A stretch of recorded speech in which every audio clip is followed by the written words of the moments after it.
देखो ओडिशार शिक्षा व्यवस्था जदि प्राथमिक शिक्षा व्यवस्था कहवा दीर्घ 24 वर्ष धरिकी गोटे कला प्रथा कुप्रथा भितर सड़ुला जहाँ को माननीय मुख्यमंत्री जितेबाला नूतन भाव सरकार गठन कले एवं जिते विरोधी दल भी थे से भी से कथा को समर्थन करते ठिका उठा आवश्यक और जिते से सरकार को आसिले से एक ऐतिहासिक तथा जुगांतकारी पदक्षेप नहीं जो कि ओडिशार शिक्षा व्यवस्था जो ठिका प्रथा बा जो स्कीमेटिक बा योजना भित्तिक प्रथा थिला तार उच्छेद हम एवं ए जो प्रथा सरकार आगुरी थिला से बहुत शिक्षक निष्पेषित होते आगामी दिन में जितेबाला भी जो नूतन निजुक्तिर भी कथा सरकार कहते नूतन नियमित भाव निजुक्ति हम से अन्य विभाग को पलाउवा भी जो मैंने प्राथमिक शिक्षार 6 वर्ष न खटिक अन्य विभाग को पलैया चिंता करते शिक्षकता करेंगे एसत गोटे कला प्रथार अंत है जोटा कि माननीय मुख्यमंत्री माने जदि आम कहवा स्वतंत्र ओडिशा प्रदेश गठन होला पर ठारू कौन सी एमती गोटे ऐतिहासिक निष्पत्ति प्राथमिक शिक्षा व्यवस्था को लेकिन नि नूतन पदवी सृष्टि करवा प्राथमिक शिक्षक मानक नियमित करवा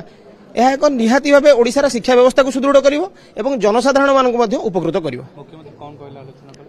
मुख्यमंत्री आलोचना कले जे जो माने आमे नूतन भाव शिक्षक नियुक्ति करूँ एवं कनिष्ठ शिक्षक जो माने अच्छा से नियमित करूँ एवं जेमिति गुणात्मक शिक्षा पिला मानक दि जाई परिबो तापई विभिन्न योजना सरकार प्रस्तुत करचंती ताकू कार्यकारी करबा एवं आउ जहा रहिला जे आमे जेमिति कि आउ आगामी दिन रे कोनोसी भी शिक्षक बा जो प्राथमिक शिक्षक माने अछंती से माने पाठ पढ़ा छाड़ी की लोअर पीएमजी के न आसंत तापर गुरुत्व देबा पई कहि चलित वर्ष 20,000 शिक्षक पूरण कर सारिछु आसंता 3 वर्ष भितर 45,000 शिक्षक को रेगुलर बेसिस रे हम ताकू पूरण करिवु आउ कॉन्ट्रैक्चुअल किंबा स्कीमेटिक हिसाब से आउ निजुक्ति पाइबे ना सीधा सड़क भाव रेगुलर पाइबे। आज होची गुरु दिवस ये पवित्र गुरु दिवस अवसर रे सर्वप्रथम भारतर पूर्वतन राष्ट्रपति महान दार्शनिक एवं आदर्श शिक्षक भारत रत्न डॉक्टर सर्वपल्ली राधाकृष्णन जन्मदिन एवं ए अवसर में मुझे गभीर श्रद्धांजलि अर्पण करुच्ची। गुरु दिवस अवसर में आज एक राज्य स्तरीय गुरु दिवस ये कार्यक्रम आज जो करागला एथिरे विशेष करके आम नुआ सरकार आसिला परे आमे किभली भाव में दुईटी कथा को बड़ आह्वान हिसाब रे आमे ताकू ग्रहण करिछु गोटिए है ड्रप आउट हार कमेबा एवं आउ गोटिए होची गुणात्मक शिक्षा प्रदान करिबा आउ यहा को आज सहज करिया पई जातीय शिक्षा नीति 2020 आज आमे ताकू कार्यकारी करिछु जदियो ये एनईपी 2020 5 वर्ष पर आम आज ये आम ओडिशा रे लागू होईची गत वर्ष गत सरकार कार्पण्यता कालरू ताहा लागू हो करा जाई पारि नथिला आज ताहा माध्यम रे शिक्षार गोटे संस्कार आनिबा पई एवं गुणात्मक मान शिक्षा प्रदान करिबा पई सेथि पई आमे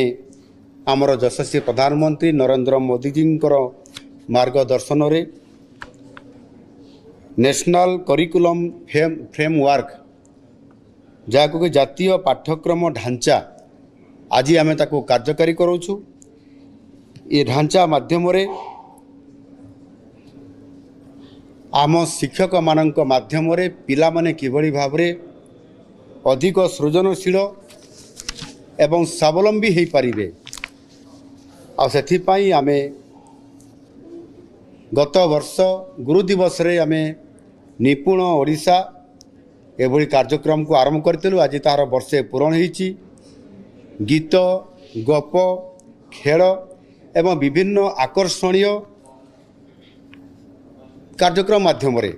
पिला मानकर अंतर्निहित प्रतिभा को विकसित करिया पई कार्यक्रम निपुण ओडिशा आज कार्यक्रम चली आज आउ गोटे पाद आग को जाई आमे आरंभ करिछु आउ गोटे अभियान पढ़िबा गढ़िबा ओडिशा पढ़िबा गढ़िबा ओडिशा ये निश्चित भाव में आगामी दिन में विद्यालय गुड़िक अधिक किभଳି भाବରେ सुंदर एवं आकर्षणीय करा जाई परिबो आउ सेथिपाई पढ़िबा आउ बुझिबा ये कार्यक्रम को आज आमे एक गुरुत्वपूर्ण कार्यक्रम हिसाब रे शिक्षा विभाग रे नेइछु आउ सेथिपाई गुणात्मक शिक्षा प्रदान करिबा ड्रॉप आउट हार को मध्य कम करिबा सेथिपाई आमे जोटा सबुठारु बड़ समस्या है शिक्षक समस्या ये शिक्षक समस्या को संपूर्ण भाव में आमे समाधान करिया पय जाउछु आसंता 3 वर्ष भितरे आहुरी अधिक 45,000 शिक्षक आमे सीधा सड़क भाव में रेगुलर हिसाब से पूरण करिया पय जाउछु चलित वर्ष 20,000 शिक्षक पूरण कर सारीछु आसंता 3 वर्ष भितरे 45,000 शिक्षक को रेगुलर बेसिस रे आमे ताकू पूरण करिवु आउ कॉन्ट्रैक्चुअल किंबा स्कीमेटिक हिसाब से सेमने आउ नियुक्ति पाइबे नाही सीधा सड़क भाव में रेगुलर पाइबे ये कथा को आज आम गुरुत्व दौछु सेथिपाई शिक्षा क्षेत्र में एक संस्कार आनिया पय जाई जो आमर प्राथमिक स्तर में गोटे बोर्ड एवं उच्च शिक्षा रे गोटे बोर्ड ये दुईटी बोर्ड अलग अलग हवा कारण ताहा शिक्षा को आग को नापाई या भितर अनेक गोटे कम्युनिकेशन शिक्षा क्षेत्र में गैप रही जाउथला सेथिपाई एबे व्यापक भाव में विचार विमर्श कलापर दुईटी बोर्ड को गोटे बोर्ड करा जिवो आ या द्वारा शिशु बाटिकारु द्वादश श्रेणी पर्यंत गोटे बोर्ड अधीन रहिले गोटे टीम माध्यम यह किभली भाव में ठीक भाव में तार मैनेजमेंट करा जाई परिबो गुणात्मक मानक शिक्षा सहित तार भित्तिभूमि सहित ड्रॉप आउट हार केमिति पूरा कमिज ताकू फोकस करने ये निश्चित भाव में गोटे बड़ माध्यम हो पारिबो एवं ता सहित शिक्षा क्षेत्र में श्रेष्ठता प्रदर्शन करने एवं जो माने करुछंती श्रेष्ठ प्रदर्शन जो शिक्षक शिक्षयित्री माने सेमानंक पई चलित वर्ष ठारू मुख्यमंत्री शिक्षा पुरस्कार आमे ये नूतन भाव में ताकू लागू करिछु सेथिरे जो शिक्षक माने आदर्श शिक्षक हिसाब रे तांकर परफॉर्मेंस भलो करुछंती सेमानंकु आमे सम्मानित करुछु आज सम्मानित करू एवं पुरस्कार मध्य प्रदान कलु एवं ये राज्य स्तरीय उत्सव रे आज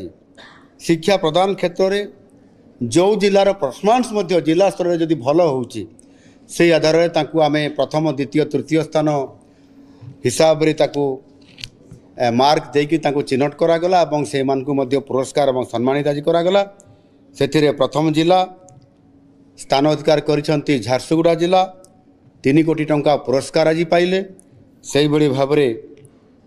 द्वितीय स्थान अधिकार करिथिबा जिला खोर्धा ताकू 2 कोटी टंका पुरस्कार प्रदान करागला एवं तृतीय स्थान अधिकार करथिबा जिला होची जगतसिंहपुर जिला तांकू 1 कोटी टंका मध्य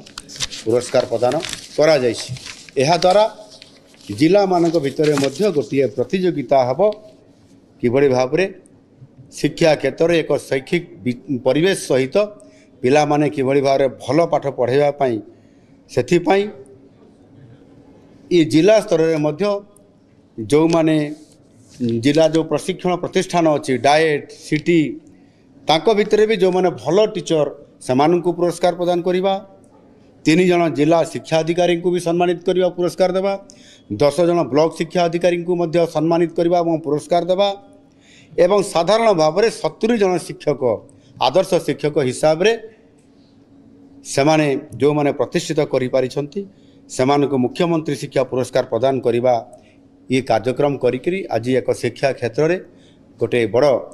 ऐतिहासिक परिवर्तन करने जो मोड रे आमे अछु निश्चित भाव में ताहा करा जाई परिबो सेथिपाई समस्तंकर सहयोग मध्य लड़ीचु आगामी दिन में समस्तंकर सहयोग रे शिक्षा क्षेत्र में सबुठारु अधिक बजेट रे मध्य व्यवस्था करिबा 31,000 कोटी टंका आमे व्यवस्था करिचु खर्च करिबा पई गत वर्ष बजेट तुलना रे 18% अधिक एवं सर्वभारतीय स्तर में मध्य आमे श्रेष्ठ 5टी राज्य भितर आमे ଆମର ସ୍ଥାନ ସେଥିରେ ସ୍ୱତନ୍ତ୍ରତା କରିପାରିଛୁ। ନିଶ୍ଚିତ ଭାବରେ ଆଗାମୀ ଦିନରେ ଶିକ୍ଷାର ବଡ଼ ପରିବର୍ତ୍ତନ ହେବ।